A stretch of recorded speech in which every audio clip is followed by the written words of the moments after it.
Hello and welcome to the 𝐘𝐿𝐒, a time to feel calm and think clearly. I'm Claire Downham, the Queen of Calm, a transformational life coach. I was a burnt out head teacher who finally made the journey to calm after years of trying, and I want to prevent you from having to do the same. The 𝐘𝐿𝐒 is a series of short explorations, gently guiding you back to your natural state, which is calm and clarity. Just listen like you would listen to music, with an open mind and curiosity. There's nothing else to do. Now let's relax into today's episode. So today we're going to talk about creativity and my own relationship with creativity has been really interesting because I didn't think I was. And I don't think I'm the only person who believes that. I spent most of my life thinking that I wasn't creative, which I find just bemusing now that I see the world in a very different place and I see my creativity all day, every day. Even, while I'm speaking these words, that's being created, isn't it? It wasn't here and now it's here. That it's coming from the formless to the form, which is really what creativity is. It's anything that we bring from not existing to existing. So we're all creating all day, every day. And I often wondered whether it was, I wasn't really an artist when I was a kid. That wasn't something that I had a particular interest or aptitude in, so I kind of didn't probably put in a lot of effort and try to learn it. Growth mindset and all that, I didn't really bother with it. And so there's subjects that I dropped as soon as I could and study art beyond the age of about 13. And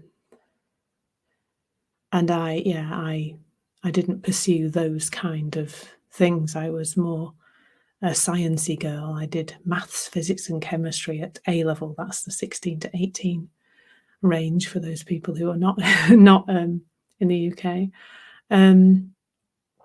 So I never saw myself as creative and I never looked for that in myself and I never put myself into the space of doing things that were creative until having started an engineering degree when I was in my late teens.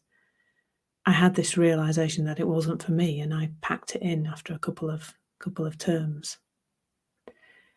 And then went in to do a course that was much more, I guess, what you call creative because it involved writing. So I think then I started to think, oh, actually, I can write. I'd never really written essays for years even.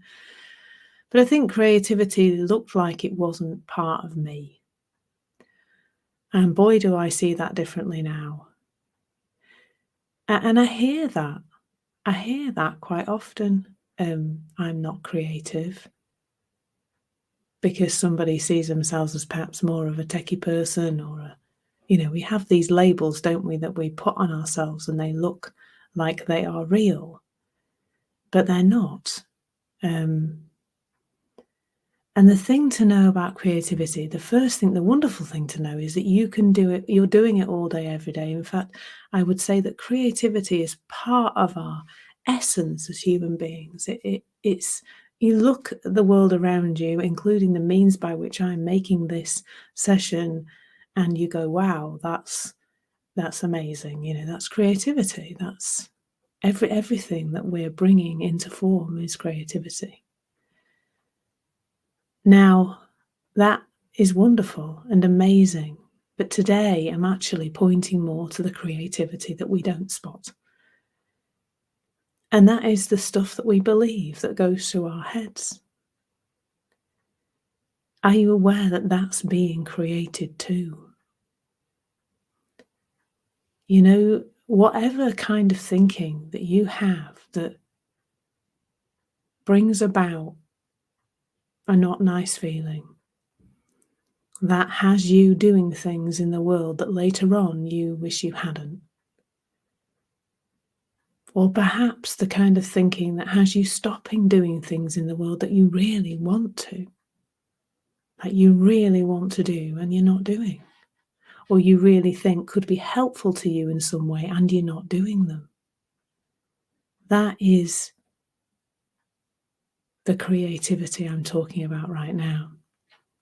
Our thinking is something that comes from the formless. It doesn't exist and then it's there, isn't it, in our head, telling us what to do, expecting us to behave in a certain way. It's always doing that.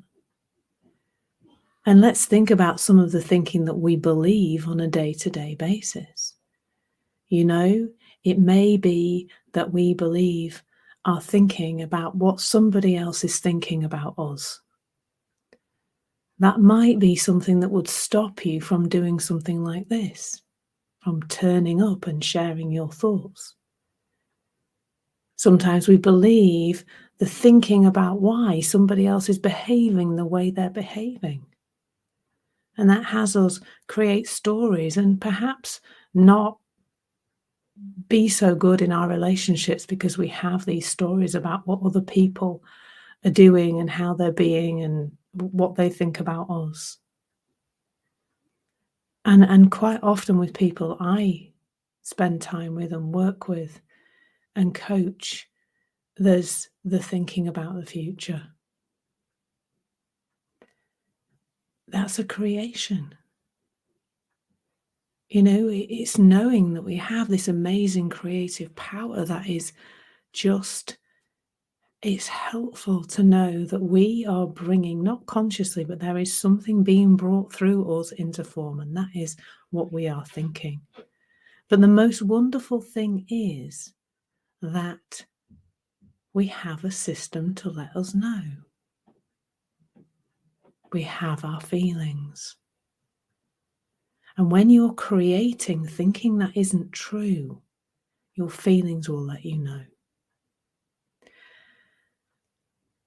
And as you get calmer, actually, it may be a lot more subtle than the original riled up feeling. Like I've started to notice that when I'm caught up in my thinking, when I'm feeling upset or angry, which is generally my thing, I hold my breath. And I only noticed it the other day because somebody did something that I didn't like. And I sent an email very quickly without really considering my words carefully, shall we say. And when I finished the email, I went, I noticed that I had been holding my breath. Probably not completely holding my breath for the whole email, but certainly breathing in a much more shallow way. Not breathing fully. And our bodies are magical in the way that they will let us know.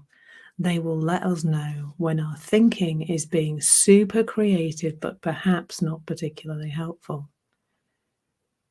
That's the most amazing system available to us. And the issue is today that I see all around me all the time is us trying to control the warning system.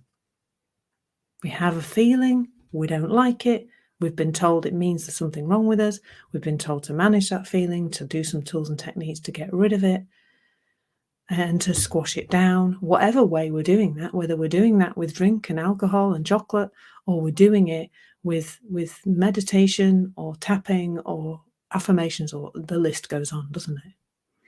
We've been taught to control the warning system. Now, I had a real insight the other day, and that's like, you know, if you're in a little boat out at sea and there's a lighthouse flashing away and you're like, oh, this lighthouse, it's really annoying, flashing away at me. I don't really want to see the lighthouse. So you get your big gun and you shoot the lighthouse bulb out. It costs a lot of money then, by the way, so don't advise that. And then the lighthouse is gone. And what happens is you crash into the rocks because you don't know where they are anymore. That's what we're doing when we're trying to switch off our feelings. We're switching off the warning system that is there to let us know about our state of mind, to let us know what we're creating up here. What is this? What is the power of creativity doing today in our heads? We feel it, We're always going to feel it, whether that's a tightening of the chest and not breathing properly, or it's a really full, riled up feeling. It's always letting us know. It's always letting us know about a state of mind. Don't switch off your warning system. Don't try and quell it. Don't try and get rid of it. Allow it to let you know about your state of mind. Be guided by it. And then that power of creativity that you have, and we all have, can come through into the world and make something amazing. Thank you so much for listening. There's nothing to do now but bring some awareness to how this is working out in your life. Listen regularly to experience longer and longer periods of calm. This has been the Calmcast with Claire Downham, Queen of Calm. Take care and keep listening.